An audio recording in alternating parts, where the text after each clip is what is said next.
السلام عليكم ورحمة الله تعالى وبركاته. أحبائي وحبيباتي، مرحبا بكم معايا اليوم فيديو جديد. اليوم إن شاء الله غنقدم لكم الخبيزات أو لا، يعني الخبز المعتمد عليه عندي، يعني كيجي زوين وساهل ومهل ومقادير بسيطة موجودة في كل البيت، وكيجي بحال ديال المخبزات. يعني غادي نقولوا وداعا الخبز المخبزات في سيدنا رمضان. الانسان يدير حويجه بيدو وعارفه شنو فيها، وكتجي زوينه وكتجي يعني داك الشكل اللي كنبغيوه بحال المخبزات ان شاء الله. تبعوا معايا ان شاء الله، نعطيكم المقادير وطريقه التحضير.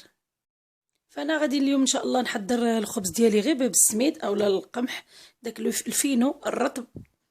كما راكم تشوفوا انا غلبت، درت واحد الزلافه ديال الفينو اولا سميد القمح الرطب، داك الرطب نهائيا كاع اللي كنديروا به المسمن، ودرت زلافه ديال الفورس يعني ناقصه ما عمراش، يعني غلبت السميده ديالي الفينو على الفورس. غنحتاج ملعقه كبيره من السكر، ملح حسب الذوق، غنحتاج ملعقه كبيره ديال الحليب بودره، غنحتاج ملعقه كبيره ديال الخميره ديال العجين، وهذا غنحتاج واحد البخاخ، هذا عندي تاع يعني في لاكويزين كنستعملو ضروري، هذا ضروري لان ما نستعمل لا زيت لا والو في الخبز ديالي. هذا هو السر باش يجينا الخبز محمر يعني بحال ديال المخبزات. هذا من نبغيو نفورنيو الخبز ديالنا. بسم الله الرحمن الرحيم، على بركه الله ان شاء الله نبداو. الحاجه اللي غادي نبدا بها والمعتمده عندي، ضروري كناخذ الخميره ديال العجين ديالي، ندير فيها السكر ديالي ملعقه كبيره، ونزيد عليها الماء دافي ونخليها مدابيه، غادي نخليها هنا واحد 5 دقائق حتى لهاد الخميره، لان غتعاونني في العجين ديالي، وحتى الخبز ديالي كيجي خفيف. كما راكم تشوفوا هي بدات الخميره، مهم غادي نخليها شويه تخمر واحد 5 تاع الدقائق ان شاء الله. المهم البنات كما راكم تشوفوا هي الخميره ديالي خليتها واحد شويه، ها هي خمرات وطلعات مع داك السكر والماء دافي، ماشي الماء سخون، الماء يكون دافي يعني ما بارد ما سخون. ها هي وجدات. انا كما راكم تشوفوا انا ندير في العجانه. البنات اللي ما عندهاش العجانه تجمع العجين ديالها بيديها، كاع ما تدلكو ما تتعب راسها ما والو، كتجمعوا بيديها داك العجين، تجيب الكوكوط وديرو في الكوكوط وتسد عليه ودير الصفاره وتغطيها مزيان وتخليها في مكان دافئ. راه تبارك الله كيجي الخبز بحال اللي عجناتو، ماشي العجانه فايته العجان. المهم راه ماشي اوبليجي العجانه باش نعجنوا الخبز، فحتى الطريقه تاع الكوكوط راها كتجي زوينه. بسم الله على بركه الله. انا غادي ندير دقيق السميد الفينو، غندير الحليب بودره، الملح، بسم الله نخلط دوك النواشف. صافي غندير الخميره ديالي الفوريه، هي خمرات.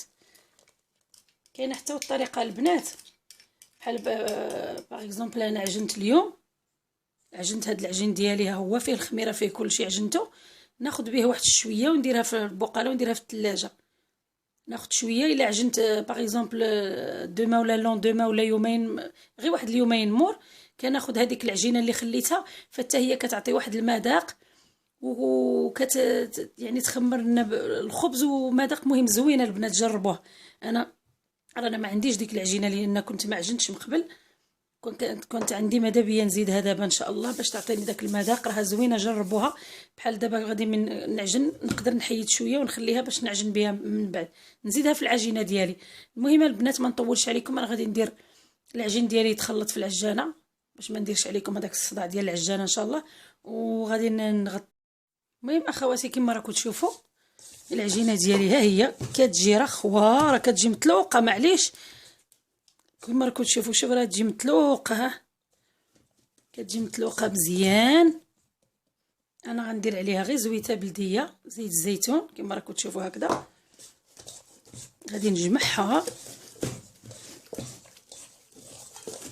على هذا الشكل. غادي نخليها في هذا البول كما راكم تشوفوا، نخليها هكذا. غادي ندير عليها البابي اليمونتير، داك الفيلم اليمونتير، ونخليها يدار.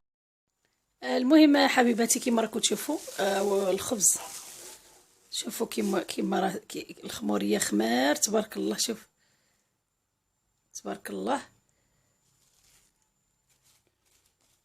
انا ان شاء الله غادي نفرقه دابا.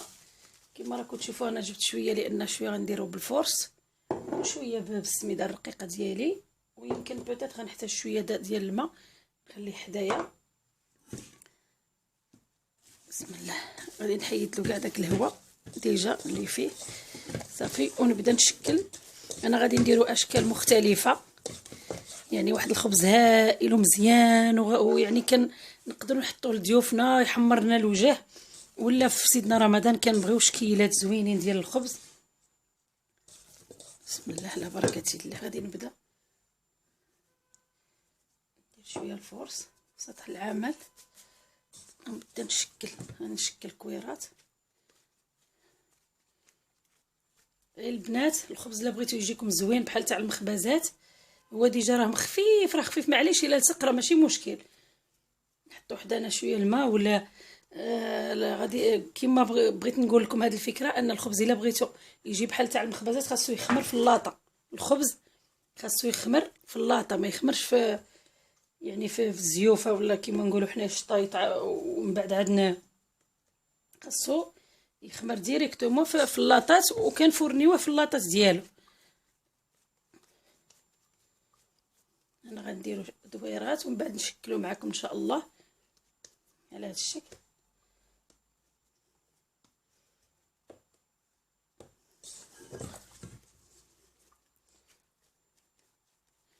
كيلصق في اليدين معليش، ولكن الخبز ديالنا غيجي خفيف ويجي زوين. المهم البنات انا غادي نستمر على هذه الطريقه هذه. المهم كما راكم تشوفوا انا شكلت درت الشكيلات ديالي اللي غادي نخليهم خبيزات، اللي وحده غادي نضفرها، وحده غادي نديرها هكا لا كورون. هذوك الخبيزات اللي كيكونوا متقوبين كيعجبونا في شهر رمضان. المهم ان شاء الله نبدا بهاد الخبيزات تاع السميده. كما شفتوا راني قسمت، درت شويه سميده وشويه فورس اولا الدقيق الرطب. غادي ناخذ واحد العويدات. انا هاد العويدات خدمتهم بلا الاعواد اللي كنشويو بهم، لي بروشيت. درت هنا 5 ودرتهم بالفيلم. هادو كنحتاجهم انا في البقلاوه، كنحتاجهم هنا في الكوزينه. غادي ناخذ هذيك الخبيزه تاع السميده كما راكم تشوفوا. نقرب لكم الكاميرا. وغادي ناخذ هذاك العويدات وكندير هكذا، غير نضغطوا ماشي مشكل، ما نخافوا حتى من حاجه. نضغطوا على دوك الخبيزات باش يعطيونا هذا الشكل هذا كما راكم تشوفوا. غادي نديرهم في اللاطه، قلت لكم خاصو يخمر في اللاطه، يعني ديريكتومون خاصو الخبز ديالنا يخمر في اللاطه. غادي نعاود لكم واحد الشكل. نقدر ندير غير هكا زوجات باسكو غادي نديرهم بالمقص. دابا نوريكم ملي نديروا لهم هكذا. غادي ناخذوا واحد المقيس هكذا ونقطعوا الاطراف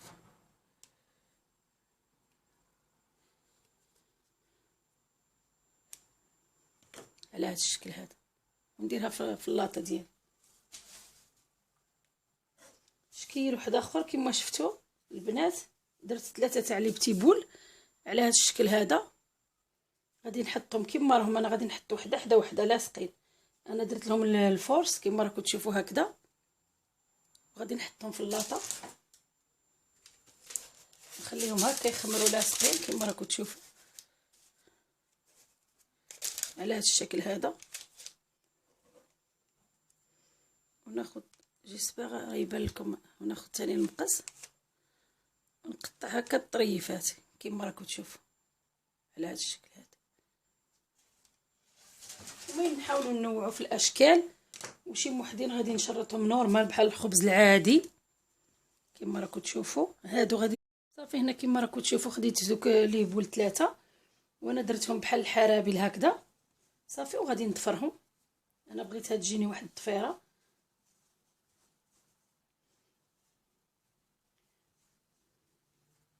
كيجي الشكل زوين على هذا الشكل هذا. زيد نكمل من هنايا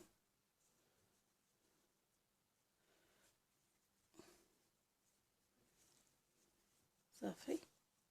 كنجمع هاد الاطراف هكذا، خاصني نضفرهم حتى يعني التالي ما نخليش نديرهم على هذا الشكل هذا صافي.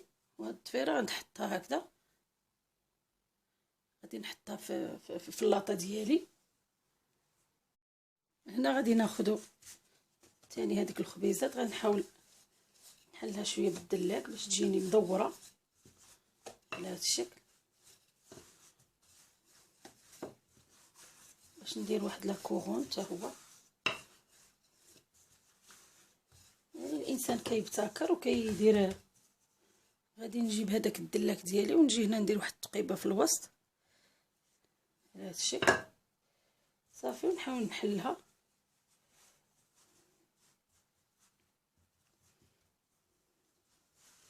على هذا الشكل هذا.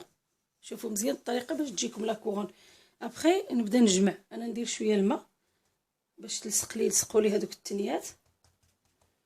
غادي نبدا نجمع وانا ندور، نجمع ندير اللمه الاولى كما راكم تشوفوا، نلصقها مزيان. ها نتمنى الشكل يكون ثاني. نزيد واحده اخرى،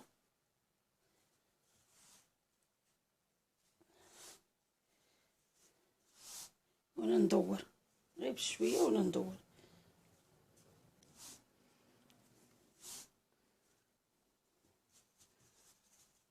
صافي نحاول نجيب هذوك، ندور هذوك الفتيحات على هذا الشكل هذا ونجمعهم،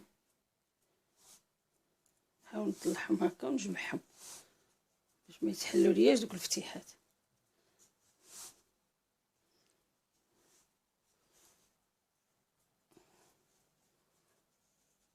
هذا الشكل هذا.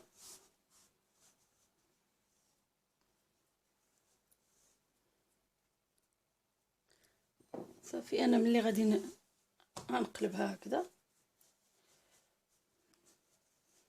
ديك هاد لا كورون ديالي كيما راه غادي نحطها، هاد لا كورون غنحطها في اللاطه، وغادي نوريكم لا ديكوراسيون ان شاء الله، نخليها تخمر ونوريكم واش كي غادي ندير نديكوريها. المهم ان شاء الله صافي كيما راكم تشوفوا انا هما الاشكال ديالي كيما راهم هما ديال الخبز ديالي. غادي نخليهم يخمروا، هما راه ديجا خامل مزيان، نخليهم نزيد لهم واحد 10 تاع الدقائق ان شاء الله. المهم البنات كيما راكم تشوفوا هو الخبيزات ديالي كيجيو على هذا الشكل هذا، كيجيو شكل راقي وزوين وكيعطيو لونفيل، يعطينا الشهيه باش ناكلو داكشي. سيرتو تكون عندنا عراضه ولا دابا في رمضان راكم عارفين كنبغيو داكشي الاشكالات ديال الخبز زوين. فهي لاستيوس ديالي البنات. عندي هذا البخاخ هذا كنخليه، هذا سبيسيال كنخليه غير في الكوزينه. البنات ضروري هذا كيكون عندكم ضروري، هذا الشيء تاع لا بولونجري وداكشي كيعطينا اللون الذهبي للخبيزات ديالنا. غادي ناخذ البخاخ بسم الله وغادي نرشو بالماء، ما نخافوا ما والو، نطلقوا يديتنا وماذا بينا نديرو حتى في القنوته في هذا البابي هذا اللي راه عندي على هذا الشكل هذا. وغادي نطرح الخبز ديالي.